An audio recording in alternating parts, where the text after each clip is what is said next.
Apparently, for the first time in something like 100 years, there's been a new tomb of a king discovered in Egypt.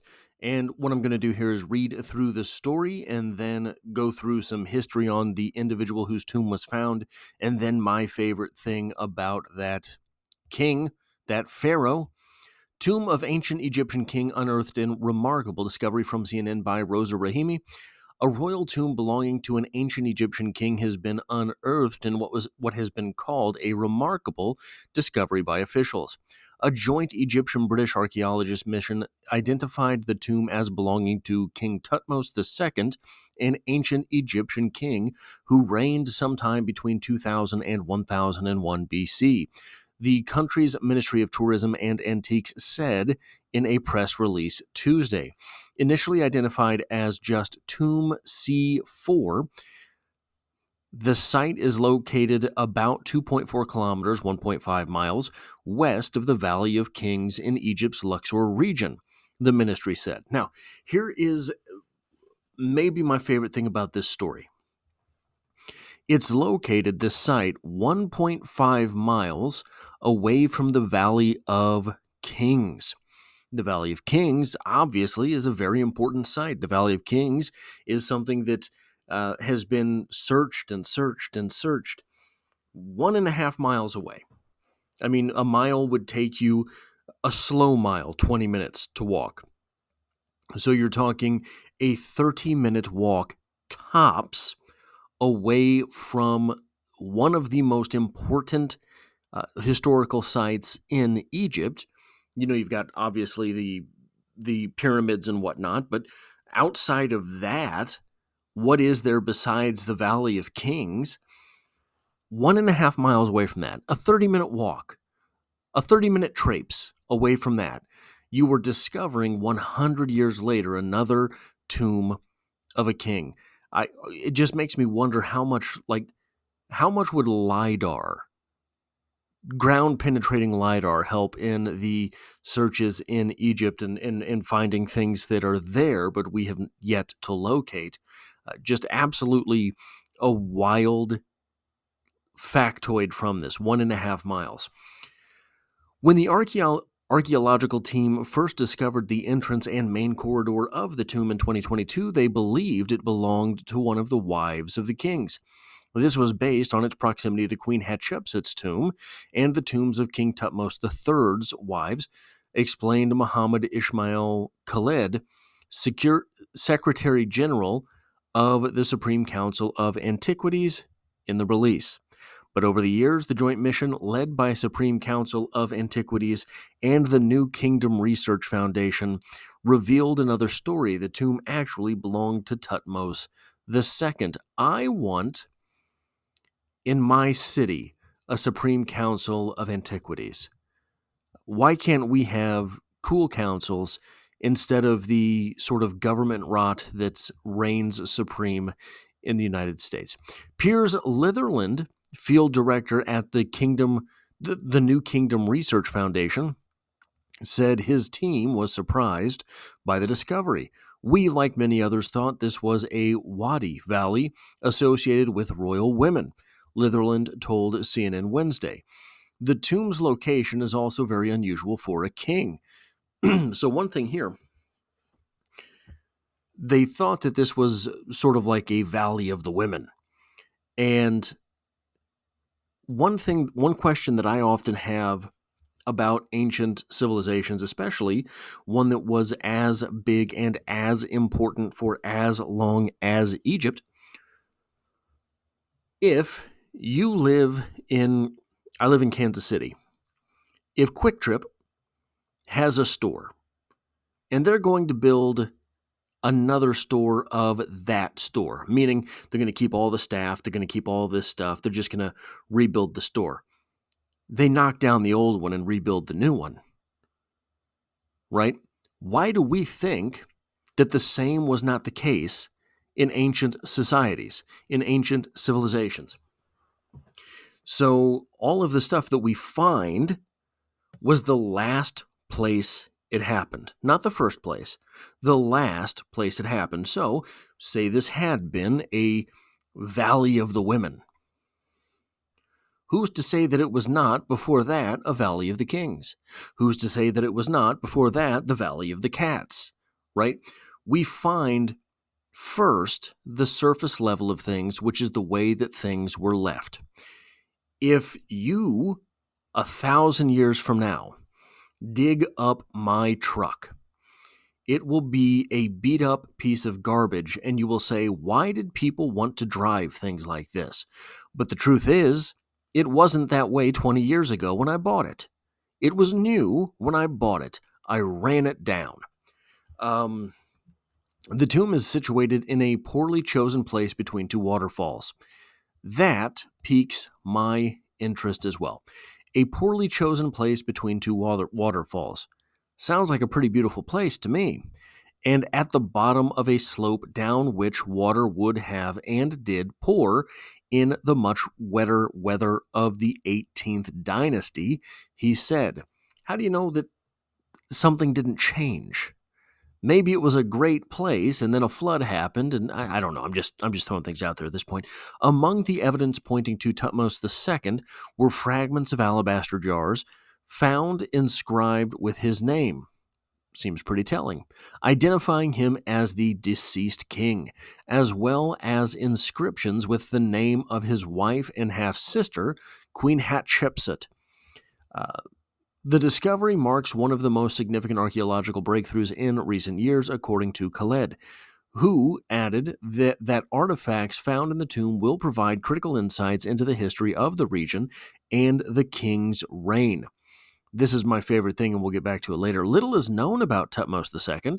Scholars even debate the length of his reign, which could have been as little as 3 or 4 years, or more than 14. It does not, so far, tell us much about his life, said Litherland about the tomb's discovery. However, it does tell us that he was buried by Hatshepsut, not by his son, the infant Thutmose III. It was the duty of kings to bury their predecessors. Litherland believes this could explain why the younger Thutmose was so keen to dissociate himself from Hatshepsut and to emphasize his connections with his father and grandfather. The tomb was found in a poor state of preservation due to flooding that would have happened shortly after the king's death, according to Muhammad Abdel Badi, head of the Egyptian Antiquities Sector and co-leader of the mission. Water damaged the interior of the tomb, with preliminary studies suggesting its original contents were likely relocated to another site. However, the archaeological team was able to restore fallen plaster fragments in the tomb. Among them were remnants of plaster featuring blue inscriptions, yellow star motifs, and portions of the Book of Amduat. I think that, if I'm remembering correctly, that's basically the Book of the Dead. Maybe I am wrong about that, so do not quote me. A religious text associated with ancient Egyptian royal tombs. I don't think that's completely correct. I think that it tells about what happens after death. Again, I do not do this professionally. Maybe the person who wrote this article knows better than I do. Litherland noted that the tomb's simple architectural design served as a prototype for later royal tombs for the 18th dynasty. He added that the mission will continue its work to uncover more secrets of the area and locate the final resting place of the tomb's original contents. So here is inside the tomb. Absolutely wild that this is the first time anyone has been in there in thousands of years. Just incredible. And then you have down here, I believe, this is one of the ways that they knew that this was a tomb of a king. I think that this is a blue sky with gold stars, and I believe it's the 5-point stars too. Isn't that wild? Thousands of years ago, they were doing 5-point stars. We still make them the same way. I believe this is something that was supposedly only adorned the ceiling of tombs of kings. I believe. Could be wrong on that as well. Now, who was Thutmose II? Well, if you are a casual fan of Egyptian history, the way that I am, you might not be quite familiar with Thutmose II, but you will be familiar with two people surrounding him. We've already read one of their names, Hatshepsut, very famous, as well as Thutmose I. This is from Wikipedia. Thutmose was the fourth pharaoh of the 18th dynasty of Egypt, and his reign is thought to have lasted for 13 years, from 1493 to 1479 BC, low chronology, or just 3 years from around 1482 to 1479 BC. Little is known about him, and he is overshadowed by his father, Thutmose I, half-sister and wife, Hatshepsut, and son, Thutmose III.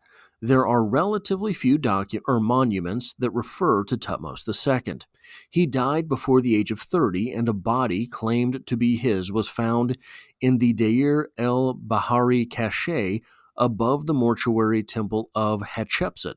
His tomb in the western Wadis near the Valley of Queens was found in 2022 and confirmed to be his in 2025. That's what we're just reading now. The tomb was built under waterfalls, leading to periodic flooding, which damaged the tomb throughout the ages. His mummified body was moved in ancient times, and its final location is disputed.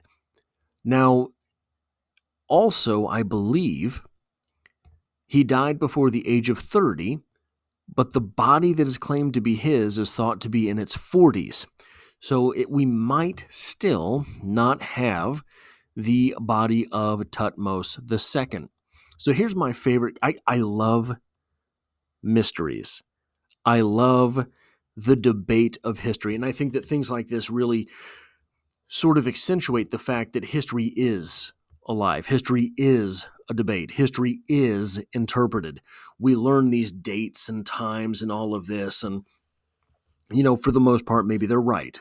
But we all the time learn that certain things were mistaken, certain things that we thought were wrong. There is a theory. I'm going to get the years wrong.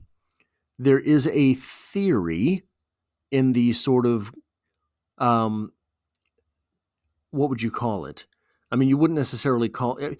There's a theory out there that there's 300-ish years of human history that never really happened. It's like 900 through 1200, something like that. They think that those years never really happened.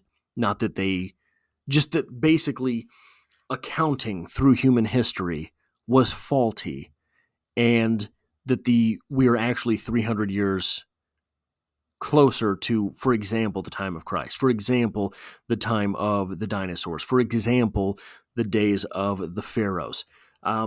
Just interesting things. But again, things like this here always make me think, and that is one of my favorite things about history. The epitome by Manetho refers to Thutmose II as Chebron, and credits this ruler with a reign of 13 years. The Greek name may reflect a version of the prenomen Akaperenri. Egyptologists, that is absolutely how you say that, don't question me. Egyptologists debate whether Thutmose II had a short reign or a long reign. Some suggest a short reign of 3 years based on his highest attested date is year 1. The second Akhet, day 8 Steel. There are only a small number of surviving documents and a minimal amount of scarabs attested to this king. Pardon me.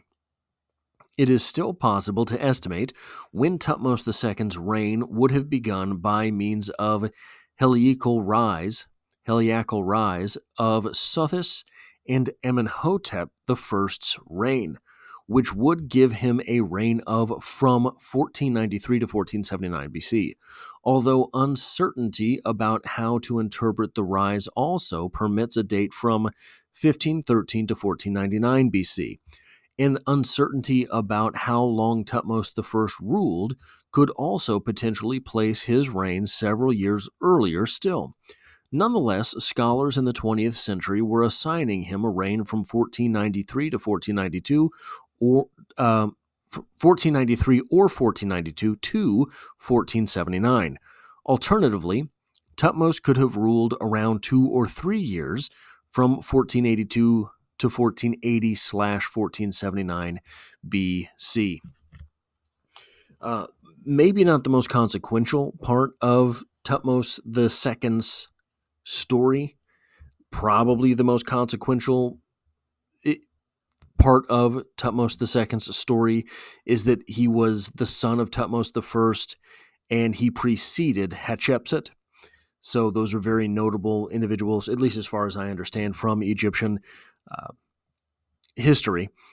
But it always, I love the idea that we don't know. I love the idea that we don't know. I grew up being one of these people who loved reading about Bigfoot, loved the idea of UFOs, loved the mysteries, Deloid's ape, things like that. And it's always been kind of disappointing to me that we kind of have the entire world mapped at this point, right? There's no mysterious forefront of human exploration except for space, right? But even then, we pretty much know what's out there. Dust and silence. So anyway, this is something that is always interesting to me. I will try to bring you stories of breaking archaeological discoveries, things like this. If you like or appreciate this sort of thing, hitting a like button really does help me out, as it tells YouTube to share this video with other fans of this type of thing. And if you find yourself here by chance but not design, consider hitting the subscribe button. And as always, I hope to have you back for the next one.